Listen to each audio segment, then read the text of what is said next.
Is Formula One playing favorites? Lewis Hamilton seems to think so. He has taken it upon himself to be more vocal about how F1 constantly gives Red Bull the special treatment. The Mercedes star called out the FIA for letting them get away with breaching the rules, and he blasted Red Bull themselves for the way they treated Nick de Vries, among other things.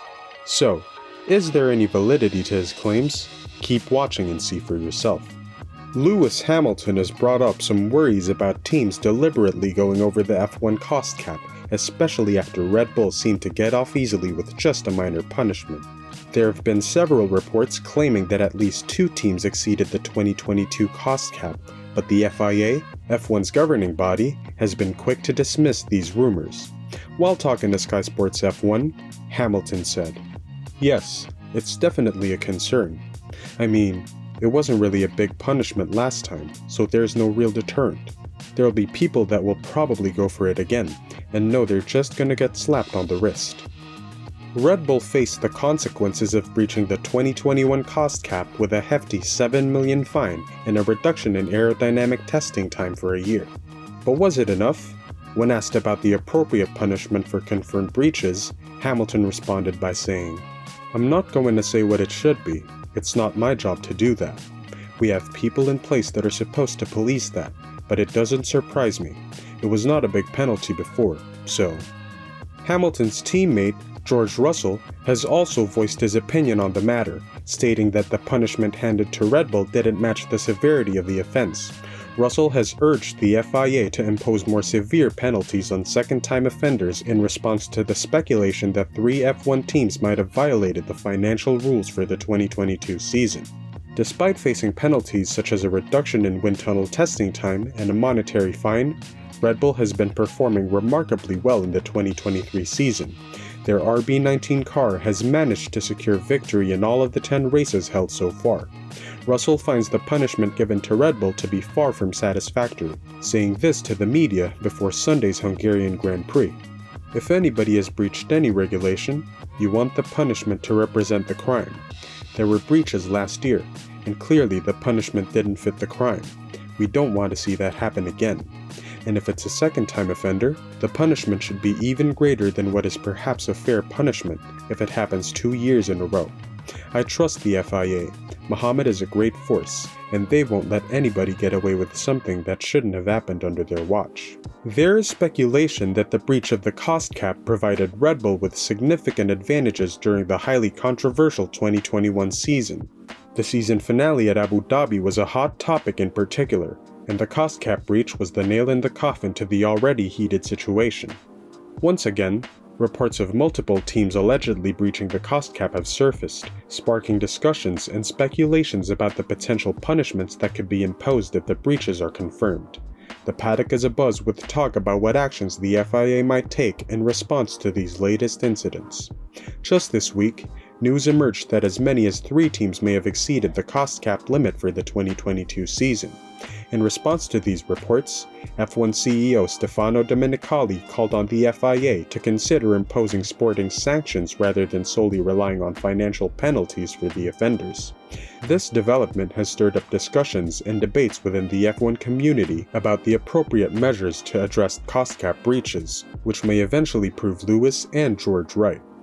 In another jab at Red Bull, Lewis Hamilton expressed his surprise and disapproval at Nick de Vries losing his AlphaTauri F1 seat. He believes that the decision to sack him after just 10 races into his first full F1 season is unfair. Hamilton also remarked that Red Bull has a reputation for making such decisions, implying that it might be a characteristic of how the team operates. De Vries had a challenging start to his time at AlphaTauri, which ultimately led to his departure from the team. It is indeed surprising to witness Daniel Ricciardo's swift return to Formula One, just 11 races after his last appearance for McLaren. Such occurrences aren't that common in the sport, but, given Ricciardo's skill and experience, his appointment as a replacement for Nick de Vries at AlphaTauri for the rest of the season presents an intriguing development that will closely be watched by the F1 community. Asked by reporters about the matter at hand, Hamilton said, "Well, not really, because he's been in every driver's briefing this year. He's in the driver's briefing, but not actually competing. That's very rare. You don't often see the reserve driver in the driver's briefings, but I'm not surprised to see him back. I was definitely surprised to see the decision they took with poor Nick. He's such a talented young man, and such a nice guy as well. So I think his future is still bright for him, and he'll have lots of great options, I'm sure. When asked if it was unfair that Nick de Vries was only given 10 races to prove himself, Hamilton simply said, "Yep, that's how Red Bull do it." Hamilton took another shot at Red Bull, suggesting that de Vries' sacking exemplifies the team's typical approach in Formula 1, saying, "I'd say that's how Red Bull works." Sir Lewis may want to hold back a little bit on his Red Bull smear campaign, because he has faced criticism for a ludicrous proposal to alter F1 rules aimed at influencing Red Bull. He suggested implementing a ban on teams working on next season's car until later in the summer, intending to prevent dominant teams from maintaining their advantage. Following Red Bull boss Christian Horner's admission that some resources were being directed towards the RB20, Lewis Hamilton made the remarks regarding changes to F1 rules. However, F1 analyst Peter Windsor strongly criticized the idea, asserting that it would be unfair to penalize the world champions so hastily. Speaking on his YouTube channel, Windsor expressed his opposition to Hamilton's proposal. He said, "I think it was a joke to upset Red Bull. It must be. If Hamilton meant that, it really was the most ludicrous thing I've ever heard. Just because one team is doing so well, they can focus on the next year, and that's with a budget cap. Without the cap, they might not even have started working on the next car." And as for a Lewis Hamilton contract update, the 7-time champion has affirmed that the negotiations for his new Mercedes contract have been completed, and the announcement of the agreement is expected to be made during the season. Although the contract remains unsigned at the moment, Hamilton's statement marks a significant progress towards securing his future with the team. His current deal with Mercedes is set to expire at the end of this year. He said, "It's very, very close. It might be announced at the end of the year. I might keep you waiting.